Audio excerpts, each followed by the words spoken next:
Alléluia. Quand on a soif, on a faim de Dieu et on s'organise. Nous avons entendu que tout à l'heure, ta parole est vérité. Mais je n'ai pas pensé que vous êtes conscient de ce qu'on a chanté parce que vous êtes d'une tiédeur. On se lève et on chante ta parole est vérité avec force puisque nous allons écouter la parole de Dieu ce matin. Alléluia. Acclamons Jésus ce matin, mes chers bien-aimés. Poussons des cris de réjouissance ce matin. Acclamons Jésus ce matin. Nous avons besoin de mettre l'ennemi en déroute ce matin. Il ne supporte pas les bruits de chrétiens. Nous avons le feu du Saint-Esprit autour de nous. Alléluia. Acclamons Jésus. Poussons des cris de résistance. Je veux vous entendre ce matin. Poussons des cris de résistance. La parole de Dieu est vérité. Alléluia. Il est vie. Il est esprit. Alléluia. Il est santé. La parole est vérité. Amen. Ta parole est vérité. Amen. Ta parole est vérité. Amen. Encore. Ta parole est vérité. Amen. Tout s'est accompli. Le voile est déchiré. Tout est accompli. Chantons victoire. Tout est accompli. Le voile est déchiré.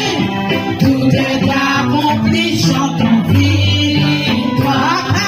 Ta parole est vérité. Amen.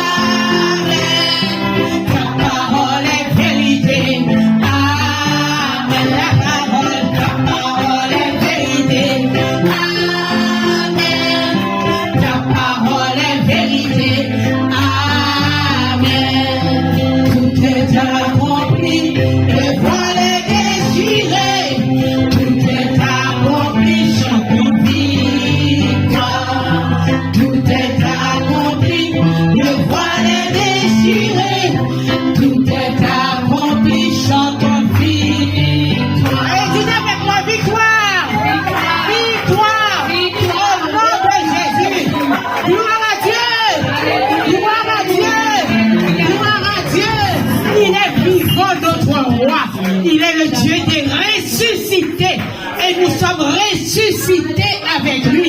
Amen. Bonjour ma soeur Gina.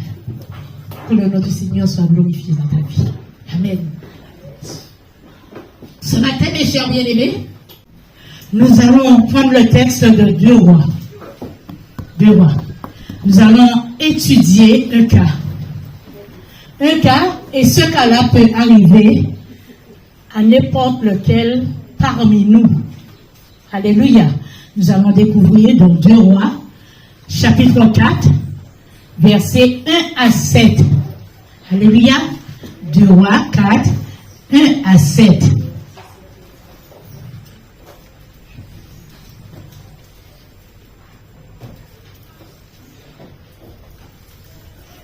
Béni soit le nom du Seigneur.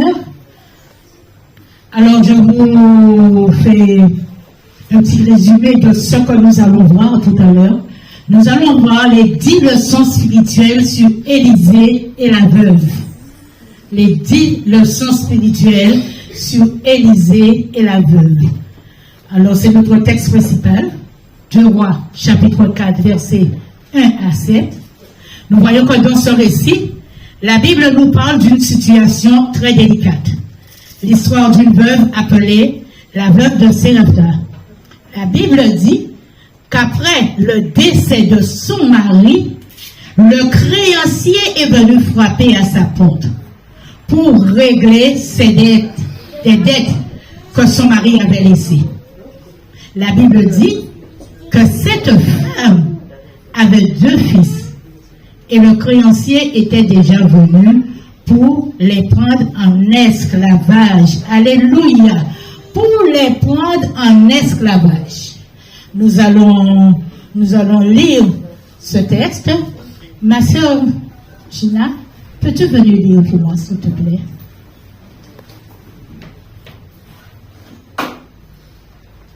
Notre sœur va lire ce texte. Alléluia. Voilà.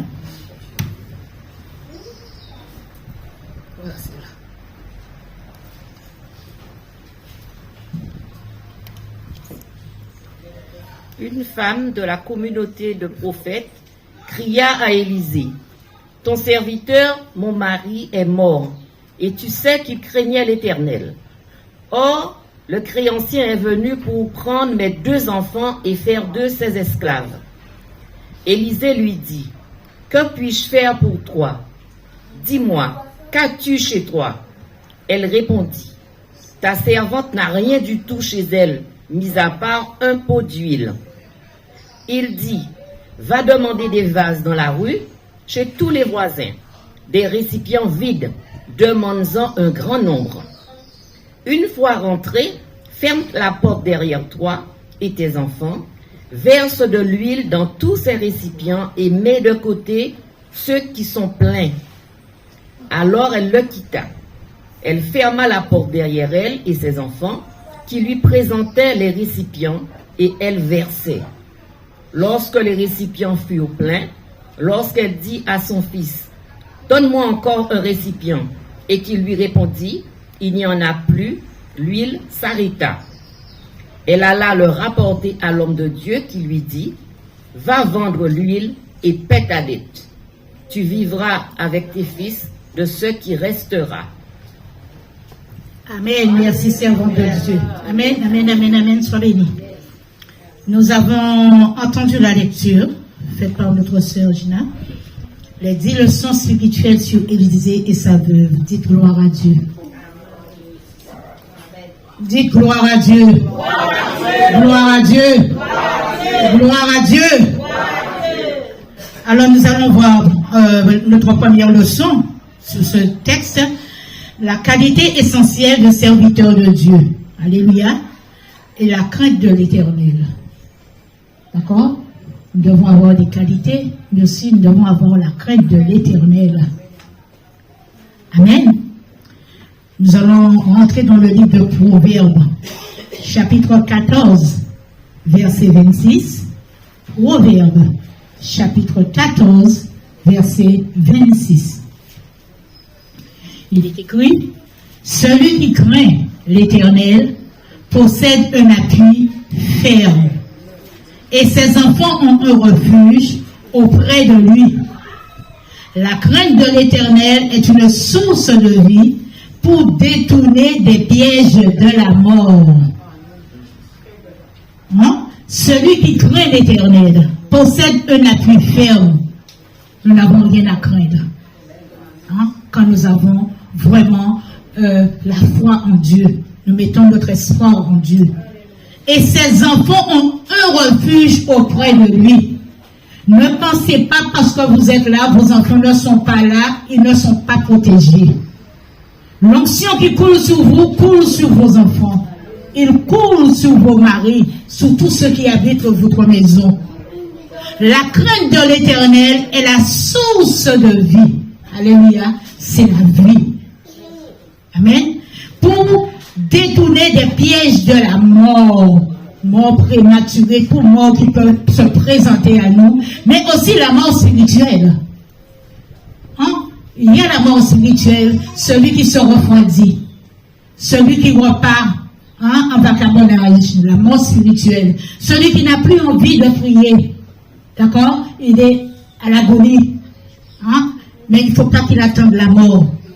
Élisée était un prophète, nous dit la Bible, que Dieu avait équipé d'une onction spéciale. Alléluia. Il était gouverné par l'Esprit de Dieu sur le chemin de cette veuve. C'est l'Esprit de Dieu qui l'a conduit sur le chemin de cette veuve. La Bible dit que elle cria. Mais qui cria? C'est cette femme qui cria à Élisée. Elle dit, ton serviteur, mon mari, est mort. Et tu sais qu'il craignait l'Éternel. Or, le créancier est venu prendre mes 2 enfants et faire d'eux ses esclaves.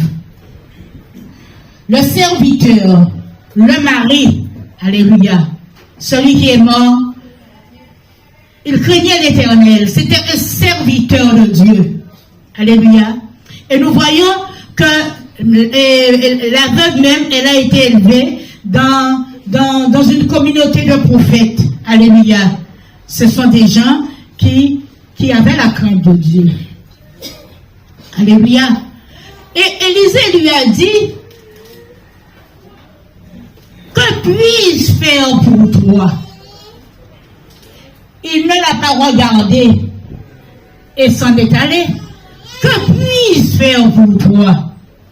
Dis-moi, qu'as-tu chez toi?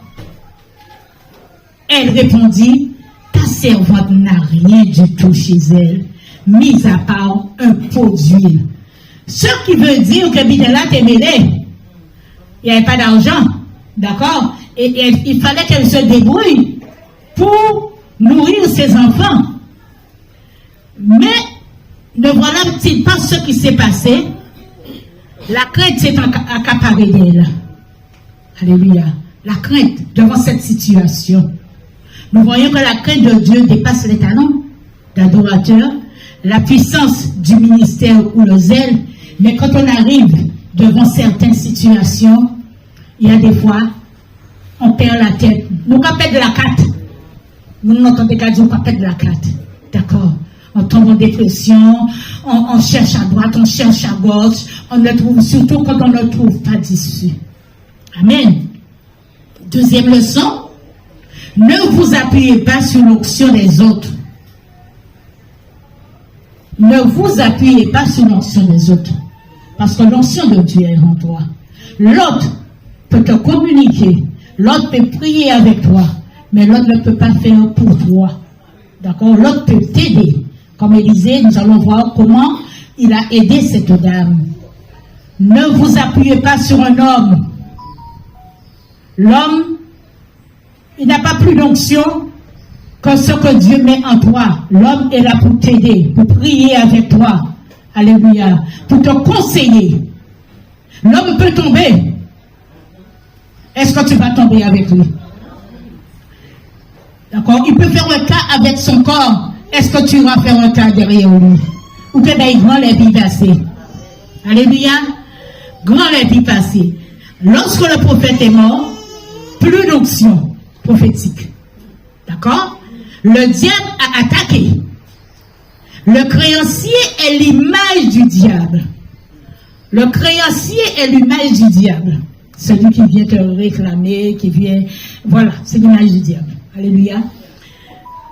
L'onction désigne un mode particulier de présence du Saint-Esprit, s'attachant à une personne, un lieu ou un moment.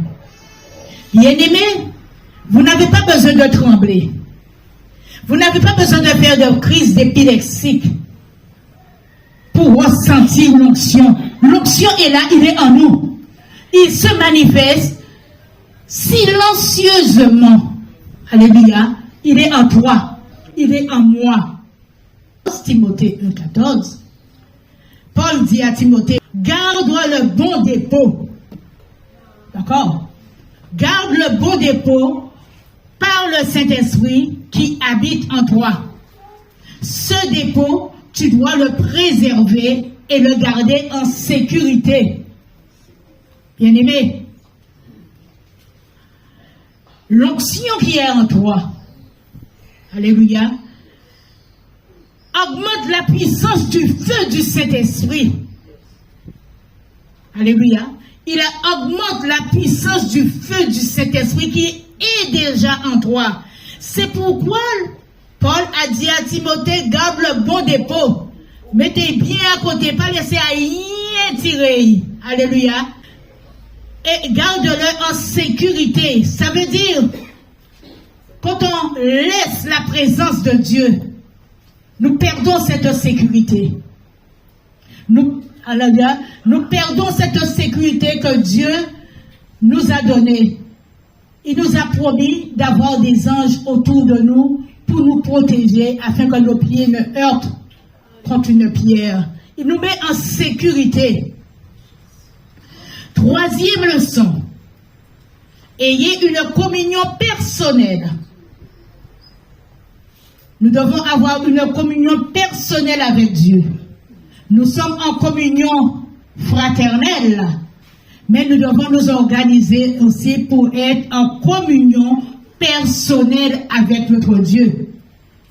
Il y a des gens qui seulement à l'église prient. Ils laissent leur maison sans prier, sans mettre le Saint-Esprit en avant. Nous savons que la prière communautaire ne remplace pas la prière personnelle, mes chers bien-aimés. Ce que tu peux dire à Dieu dans le lieu secret, tu ne pourras pas le dire en public. Ni monde qui pas aimer monde qu'on a des affaires à eux.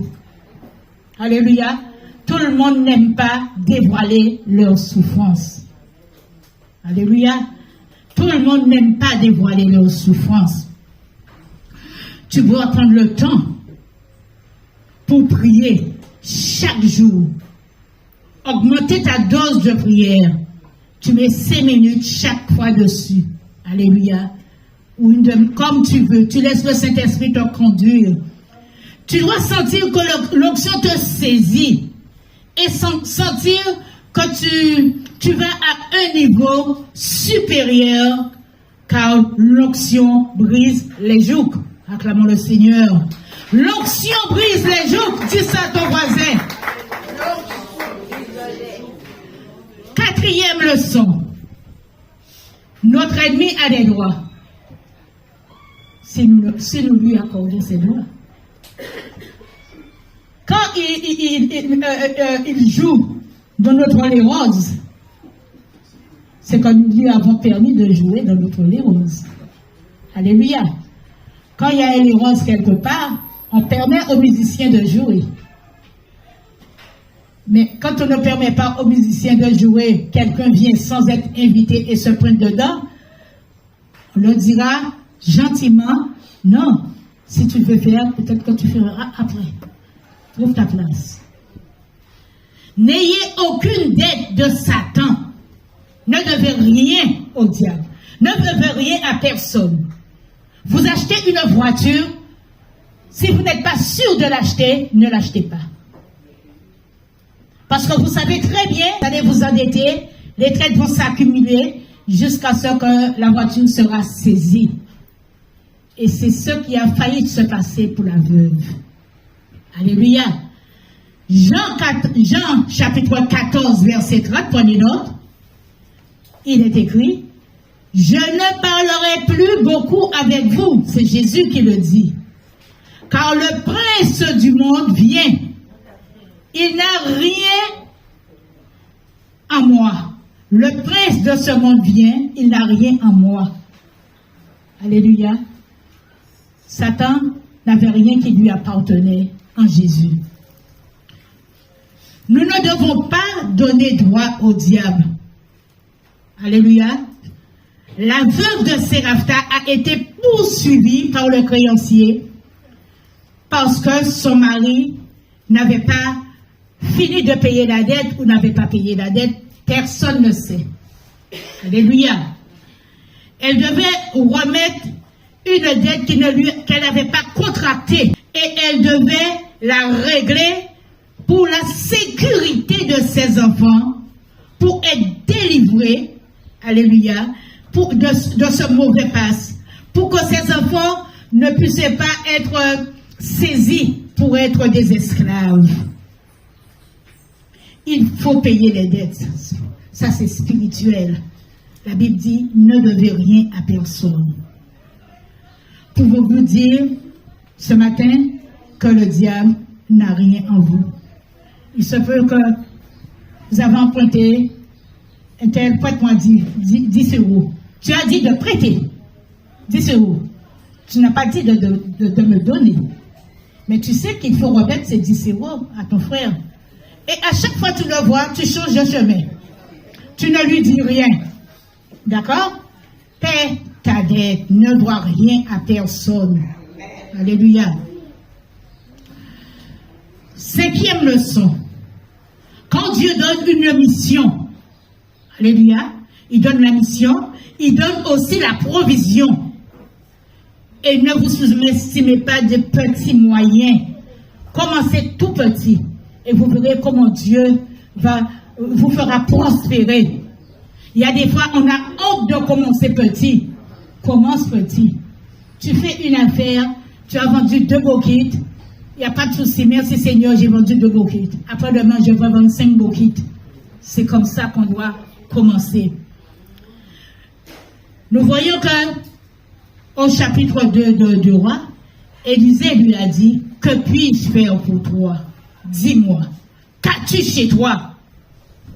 Elle répondit, ta servante n'a rien du tout en elle, chez elle, mis à part un pot d'huile. Bien-aimés, nous savons que l'huile symbolise, est symbole du Saint-Esprit, symbole aussi de la prière.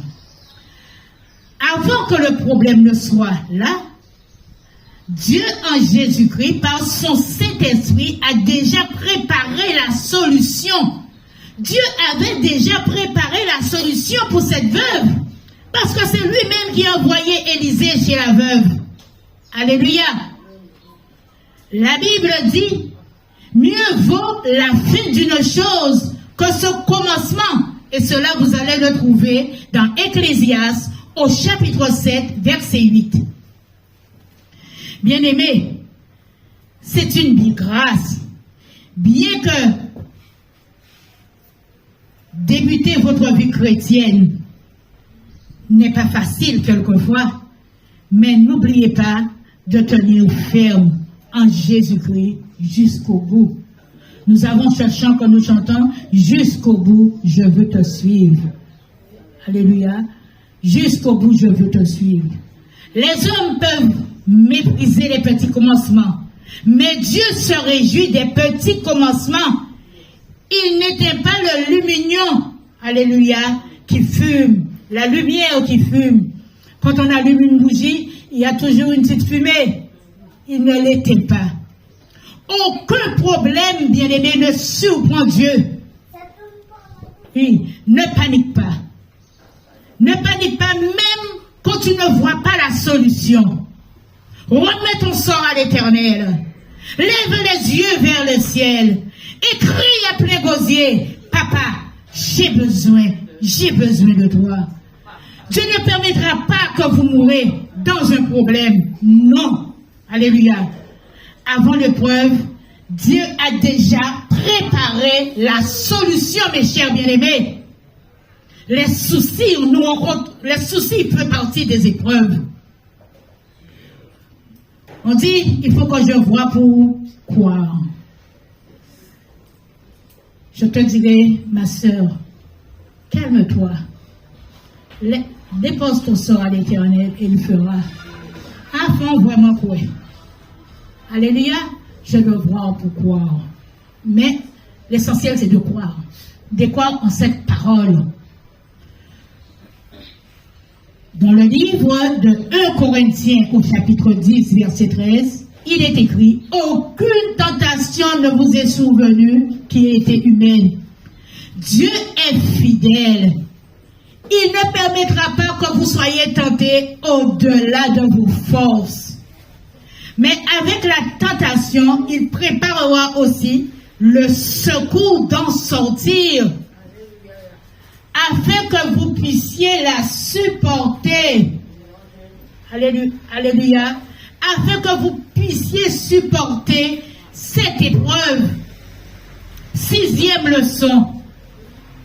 Soigne tes relations. Ne fréquentez pas n'importe qui. Quand on fréquente des gens que nous voyons qui nous tirent vers le bas, vaut mieux couper le pont. On n'est pas fâché. D'accord? Nous avons besoin dans nos vies de personnes qui nous tirent vers le haut, qui nous aident à tenir ferme, qui prient pour nous, mais qui ne nous dévalorisent pas, qui ne nous méprisent pas. Alléluia. Qui sait tenir un secret professionnel spirituel. Quand tu as confessé ta souffrance, cela ne doit pas être sur le marché. Disons gloire à Dieu, acclamons le Seigneur. Alléluia. Tu auras besoin des autres. Alléluia. Tu auras besoin des autres dans ta vie. Tu auras besoin de ta famille, de son voisinage et autres. tu as besoin de bien soigner tes connexions. Parce qu'il y a dans des quartiers, à l'extérieur, hein, vers l'Amérique, et pas chez nous, hein, des gens qui sont fâchés entre voisins. Des familles qui sont fâchées, qui ne se parlent pas. Mais ce n'est pas chez nous, hein, mais c'est de l'autre côté de l'océan. Hein. D'accord? Acclamons Jésus. Oui, acclamons Jésus ce matin. Alléluia. Et nous voyons dans 2 Rois au chapitre 4, verset 3, Élisée a dit, va demander des vases dans les rues, chez tous tes voisins, des récipients vides, demande-en un grand nombre. Alors, ça va comprendre, si tu es fâché, tout voisin, il t'a gagné récipient? Non. Si elle était fâchée avec son voisinage, elle n'aurait rien eu. Alléluia. Oui, cette veuve devait demander aux voisins. Heureusement qu'elle avait de bonnes relations avec eux. Elle a pu avoir une quantité de vases. Il y a beaucoup de personnes qui sont en mauvais termes avec leur voisinage ou qui ne parlent même pas avec leurs frères. Il y a des frères et sœurs dans les assemblées qui ne se parlent pas. La Bible dit, le roi Saul a maltraité David. Il a maltraité David, mais qu'est-ce qui s'est passé? Il est mort. Il est mort. Ne touchez pas à mes loin. Alléluia. Dieu a mis des vases dans les autres. Alléluia. Voilà pourquoi on doit être en communion. Nous sommes des vases là où nous sommes. Assises l'un à côté de l'autre ou l'un dans l'autre parce que nous avons le même esprit. Marie-Ange, même esprit. Amen. Même Jésus avait besoin d'aide. Alléluia. Il avait besoin de l'aide, Jésus. La Bible dit, comme il l'emmenait, il s'emparait de certains Simon.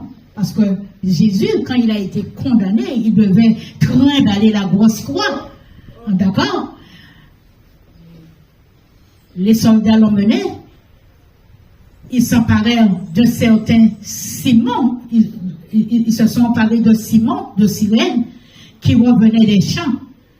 Et ils le chargèrent de la croix de Jésus pour qu'il la porte derrière Jésus. Jésus n'était pas derrière Simon, mais il était devant. Alléluia. C'est fois, il nous dit que nous devons être la tête et non la queue. Alléluia. Ça ne sent pas bon quand nous sommes la queue. Amen. L'orgueil. Nous avons aussi l'orgueil qui s'accapare de nos cœurs. L'orgueil fait croire aux gens qu'ils ont assez d'onction pour travailler seuls et se passer des autres. Je peux faire toute seule, je n'ai pas besoin de toi. Ma sœur, je sais chanter seule. J'ai une belle voix, je n'ai pas besoin de toi. Nous avons besoin les uns des autres. 7e leçon, ferme les portes. Parce que apprends à être dans ta chambre secrète. Ne t'assieds pas avec n'importe qui. Apprenez à fermer votre porte. On ne peut pas s'asseoir non plus avec n'importe qui pour prier. Hein? Alléluia. Quand on a besoin d'une bonne prière de délivrance, on ne peut pas s'asseoir avec n'importe qui. Quelqu'un qui arrive là, qui ne connaît rien, tu l'associes? Non. D'accord? Alléluia. Parce que Jésus dit, heureux ceux qui ne s'assiedent pas au banc des fourrières. 8e leçon. La multiplication. Dieu est un Dieu de multiplication et d'addition. D'accord? Et nous savons que le diable est un Dieu de division et de soustraction. Amen. La puissance de la parole est dans notre bouche. Tu peux tuer ou tu peux donner la vie avec ta parole, avec ta langue. Quand l'enfant a dit il n'y a rien, d'accord? Parce que Élisée a demandé à cette veuve de remplir les récipients. À la fin, il lui dit, continue. L'enfant dit, il n'y a rien. Alléluia. Là, l'onction a été coupée parce qu'elle ne pouvait plus remplir de vase avec l'huile. L'onction a été coupée. Tout s'est arrêté. Faites attention à ce que vous dites. Au verset 6 de 2 Rois, lorsque les récipients, je reprends ce qui est écrit, lorsque les récipients furent pleins, lorsqu'elle dit à son fils, donne-moi encore un récipient, et qu'il lui a dit, il n'y a rien. Alléluia. L'huile s'arrêta. 10e leçon. Amen. Nous arrivons, 10e leçon. L'importance du témoignage. Alléluia. Nous venons tout le temps, nous assistons, nous recevons des délivrances, nous recevons pas mal de choses. Mais pour témoigner, nous n'osons pas témoigner. Et quand on témoigne, on humilie l'ennemi de notre âme. C'est pourquoi moi je n'ai pas honte de témoigner les péripéties qu'il m'a fait vivre pendant des années où je ne connaissais pas vraiment ma valeur. Je ne connaissais pas mon identité. Je ne connaissais pas ce que Christ pouvait faire dans ma vie. Alléluia. Et le jour qu'il m'a permis de m'arrêter, de m'asseoir et de découvrir, j'ai dit, plus jamais je ne te laisserai m'humilier. D'accord? Plus jamais je ne te laisserai m'humilier, ni humilier les gens de ma maison. Nous ne devons pas voir seulement nous. Nous devons voir les gens de notre maison. Ni humilier mon frère ou ma soeur qui est à côté de moi que je vois tous les jours. Pourquoi? Parce que je prends le temps de prier pour mon frère. Je prends le temps de prier pour ma soeur. Nous sommes là. Combien d'entre nous qui ont passé un coup de fil à une soeur ou un frère qui n'a pas vu pendant longtemps ou qui n'était pas présent? Est-ce que nous faisons ce geste-là quand nous rentrons chez nous ou dans la semaine? Nous devons prendre l'habitude, pas pour faire des cocanages, hein, mais appeler quelqu'un. Lui dire, bonjour ma soeur, comment vas-tu? Ou je ne t'ai pas vu dimanche. Ou tu envoies un texto, il va te répondre. Prenons cette habitude-là. Si nous sommes vraiment des vases, nous devons fonctionner l'un dans l'autre.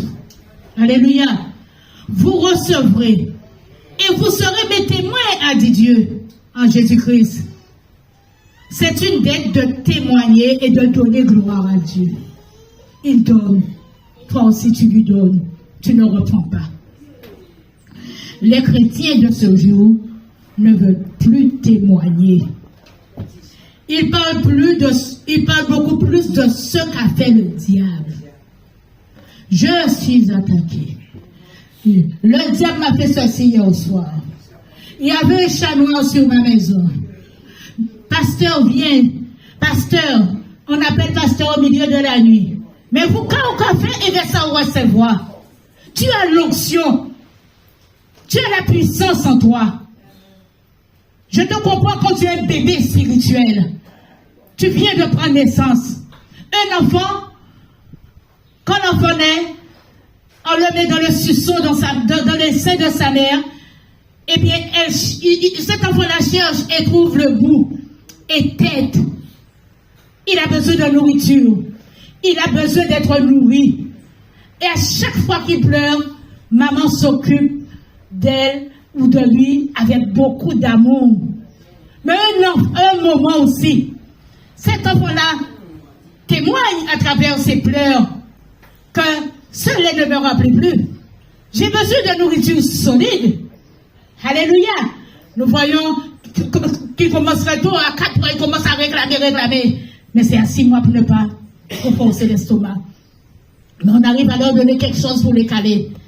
On met du céréal dans le lait. D'accord? Quand l'enfant commence à découvrir le repas solide qui est mixé, après il dit non, mais non, poussez, je ne veux plus de ça. Je veux un repas solide. Je veux manger igname, fouillapé, patate, madère. Alléluia. Eh bien, c'est pareil que nous. Nous devenons des bébés spirituels, mais nous devons grandir. Et ne pas attendre à découvrir que tel ne m'aime pas. Quand tu dis tel ne t'aime pas, que tu as déjà quelque chose contre tel, c'est que toi-même tu es malade intérieurement. Ton intérieur est malade. Tu n'es pas bien avec toi. Qu'est-ce que toi tu donnes? Dégage l'amour et tu recevras l'amour. La veuve dit, allez dire au prophète, Dieu aime que ses enfants fassent des affaires. Dieu n'aime pas qu'on reste assis, disant qu'on est chrétien. Dieu pourvoira à mes besoins. Oui, Dieu pourvoira à mes besoins. Mais tu dois chercher un petit job, tu dois chercher un petit travail pour faire, pour avoir un petit quelque chose quand même. Faut pas t'attendre tout le temps. Ah, mais je veux demander à la sœur Marie-Anne, je veux demander à la sœur Brigitte, je veux demander à X, je veux demander à X, est-ce que tu peux me donner, hein, et sois bénie ma sœur. Ça ne fonctionne pas comme ça.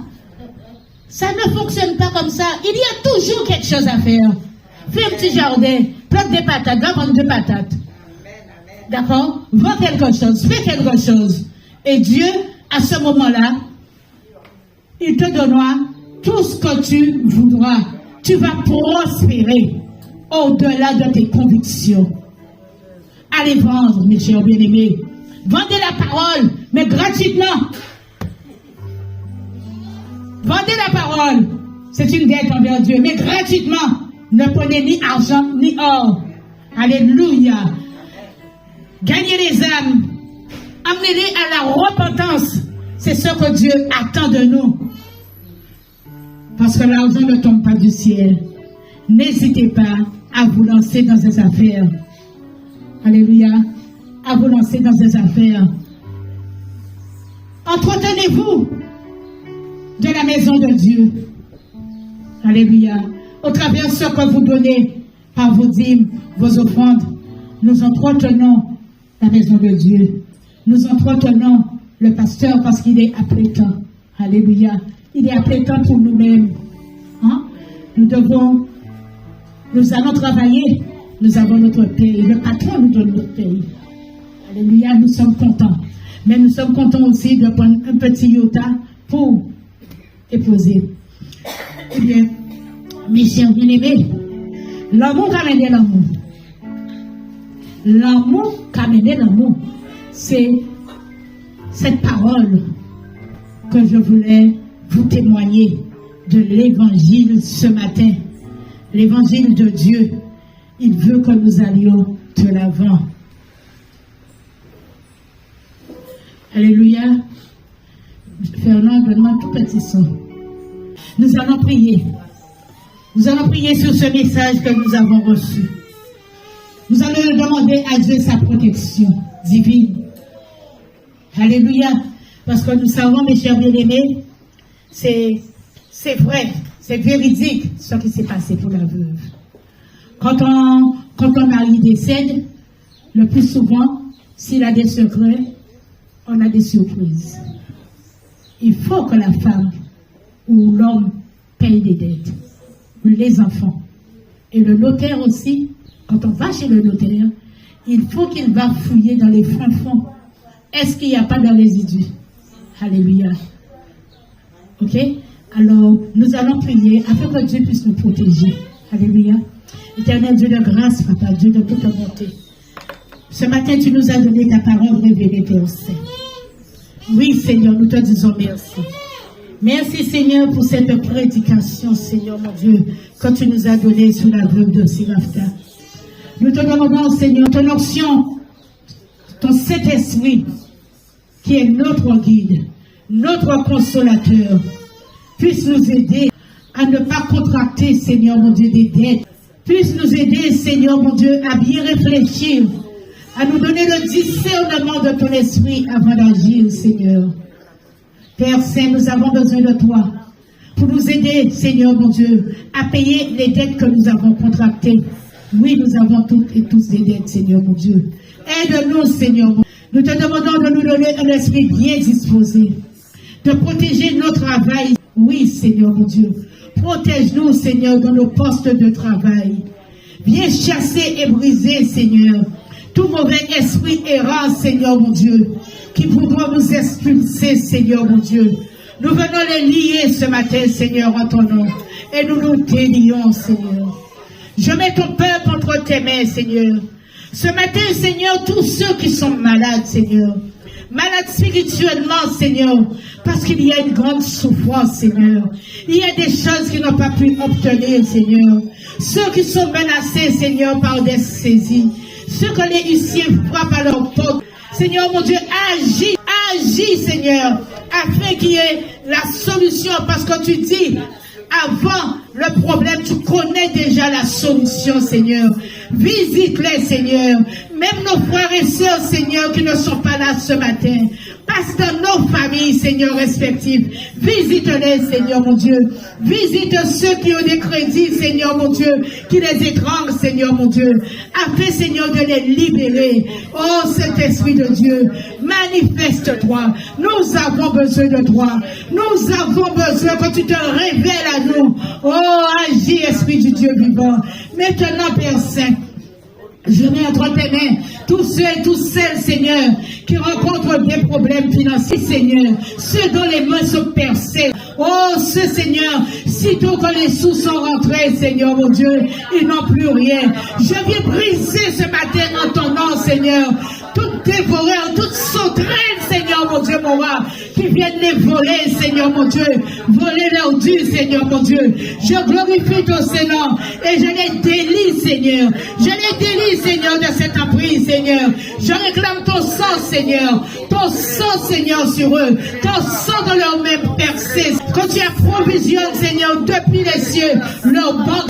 Mets un haut là, Seigneur. Un stop, Seigneur, mon Dieu, mon roi. Et apprenons, Seigneur, à bien gérer, Seigneur, mon Dieu, mon roi. Je te dis merci, Papa. Alléluia. Amen. Amen. Acclamons le Seigneur.